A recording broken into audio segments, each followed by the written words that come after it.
And we have some sad news to report. Congresswoman Jackie Walorski of Indiana the congresswoman and two of her aides were killed in a car accident in her home state of Indiana.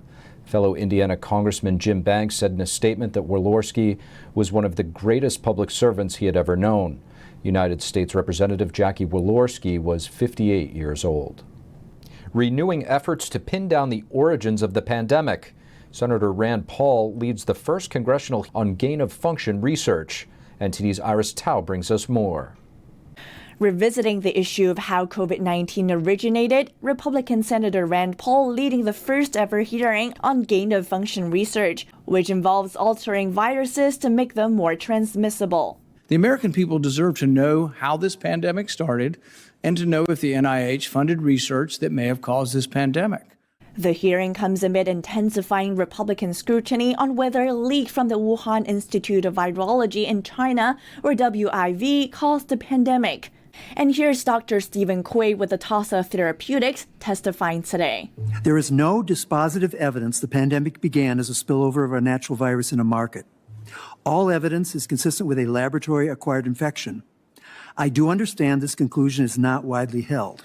And an MIT professor raising national security concerns. We are so used to thinking of pandemics as a health and safety issue that we've missed the national security implications of identifying viruses that could be deliberately unleashed to kill millions of people. But another major concern focuses on whether the National Institutes of Health funded gain-of-function research at the Wuhan facility, an allegation that NIH leadership had denied. The NIH has not ever and does not now fund gain-of-function research in the Wuhan Institute of Virology. Do they fund Dr. Barrick? The molecular biologist Dr. Richard Ebright accuses Dr. Anthony Fauci of lying about NIH's funding ties. The statements made on repeated occasions to the public, to the press, and to policymakers by the NIAID director, Dr. Fauci, have been untruthful. I do not understand why those statements are being made because they are demonstrably false. And experts, while urging more U.S. oversight on such research and on the funding that goes with it, also call for more attention on China's behaviors. Are you concerned with the continuation and expansion of Chinese gain-of-function research? They were doing synthetic biology on a cloning vector of the Nipah virus, which is 60% lethal. We just experienced a 1% lethal virus. And the hearing comes just a week after Paul sought to introduce an amendment to the CHIPS Act that would ban all U.S. funding of gain-of-function research in China. And Democrats objected to the move, although the Senate had unanimously agreed to it last year. Reporting in Washington, D.C., Iris Tao, NTD News. It was a sweeping bipartisan vote, something that most Republicans and Democrats could agree on. The PACT Act to help veterans with health care passed the Senate in an 86-11 vote. Until the mid-2010s, the U.S. military used burn pits to dispose of waste on foreign bases, including in Vietnam, Iraq, and Afghanistan. The bill is expected to dole out $280 billion in benefits over the next decade to veterans injured by toxic exposure from the pits during their military service. President Biden is set to sign the bill into law on Monday, August 8th. The State Department is issuing a warning over a higher potential for anti-American violence in foreign countries. That's after a drone strike recently killed the leader of Al-Qaeda. The State Department said on Tuesday terrorist organizations might be planning attacks against the United States and interests abroad. They say these attacks may include suicide operations, assassinations, kidnappings, hijackings, and bombings. The agency warns attacks could happen in locations around the globe. U.S. citizens traveling abroad are advised to check government travel advisories before leaving for a new destination. Ayman al-Zawahiri, an Egyptian national, was killed by an American drone strike on Sunday. He took over Al-Qaeda after Osama bin Laden was killed. Before his death, Zawahiri had been listed as an FBI most wanted terrorist. Among the many threats our country is facing now, what's the single greatest threat? I asked this question to General Keith Kellogg, the former National Security Advisor. He had some unique insights. Here's our exchange. General Keith Kellogg, thank you so much for joining us. Thanks for having me today. General, if I can ask you, what do you think is the single greatest threat facing the United States right now? This is going to probably sound a little bit strange to you because you're thinking I'm going to say China or Russia or Iran, but I think the greatest threat we have is a lack of leadership at senior levels right now, because that drives everything. And if you don't have this positive, driven leadership, then things start to fall through the crack, and I'm starting to see that. So it goes back to what keeps me up at night. What keeps me up at night is this lack of leadership or a resolve to get something done. And because of that, you see Russia going into Ukraine, which is a major threat in the European environment. You see China constantly threatening Taiwan, which is a major concern for us in the Far East. And then you see Iran now marching to get a potential nuclear weapon, which will totally destabilize the Middle East. But it all comes back to the level of leadership. Do we want to prevent these nations from doing it? And then how do we go about doing it? In general, so would you say that it's a matter of policy, or is it just fundamental capability?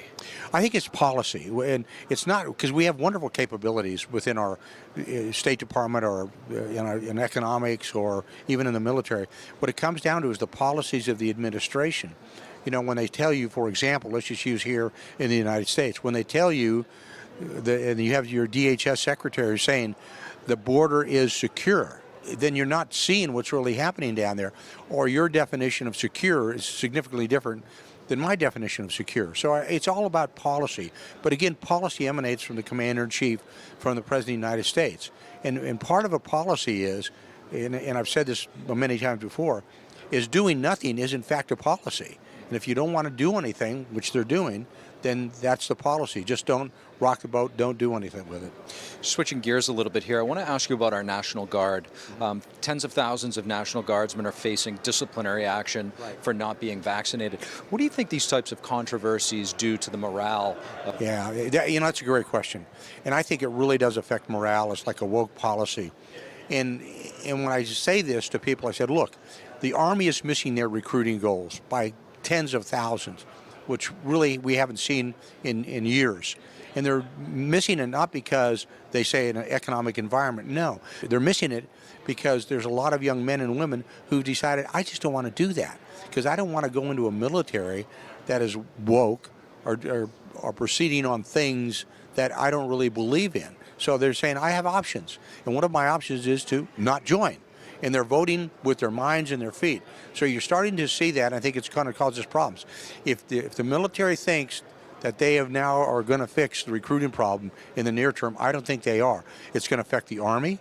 It's going to affect the Marine Corps. It's going to affect the Navy and the Air Force. We're already seeing that with the COVID-19 policies that they've got. We're seeing it with the things they're now teaching inside the military. Look, I had a relative who had just come back from an 11-month deployment. And the first thing he got caught up in, his first thing he came back, the first day for duty, was all about woke policies. And he said, Dad, when he was talking to me, he said, what about fighting and learning to fight, training to fight, fighting to win on a battlefield? Instead, we're talking about social issues. We shouldn't be focused on social issues the first day we're back from a deployment. And he's right. General Kellogg, thank you. No, thank you. Thanks for having me. House Speaker Nancy Pelosi met with Taiwanese President Tsai Ing-wen during her day-long visit to the island. She sent a message of support from the United States during these challenging times. Here are the details. U.S. House Speaker Nancy Pelosi wrapped up a closely watched trip to Taiwan on Wednesday. Her schedule included a visit to the Taiwanese parliament, where she reaffirmed the commitment of the United States. We want to increase interparliamentary cooperation and dialogue. Citing the CHIPS Act recently passed in the U.S. Senate, Pelosi said the bill would provide an opportunity for the U.S.-Taiwan cooperation in the chip industry. Taiwan's leader Tsai Ing-wen later received a delegation at the presidential office. There, she presented Pelosi with the Medal of Honor. In a joint news conference, Pelosi restated U.S. support for the island's democracy. Today, the world faces a choice between democracy and autocracy. America's determination to preserve democracy here in Taiwan and around the world remains ironclad. She noted that while respecting the One China policy, U.S. solidarity with Taiwan is more important than ever. But she also added that the U.S. supports the status quo and doesn't want anything done to Taiwan by force. And we want Taiwan to always have freedom with security. And we're not backing away from that. Despite growing military threats from Beijing, President Tsai said Taiwan will stand firm in defending its national sovereignty. She emphasized partnership with the U.S., pledging increased cooperation in security, economic development, and supply chains. We're grateful for the delegation's visit under such challenging circumstances as a demonstration of unwavering support to the people of Taiwan. The Speaker's presence here in Taiwan serves to boost public confidence in the strength of our democracy as a foundation to our partnership with the United States. Before concluding her visit, Pelosi headed to the National Human Rights Museum in New Taipei City. There, she met with several prominent democracy activists. Among them were a former Tiananmen Square dissident and a Taiwanese activist once imprisoned in China. At 6 p.m. local time, Pelosi's plane took off from Taipei Songshan Airport. Her visit to Taiwan was unannounced, following stops in Singapore and Malaysia earlier in the week.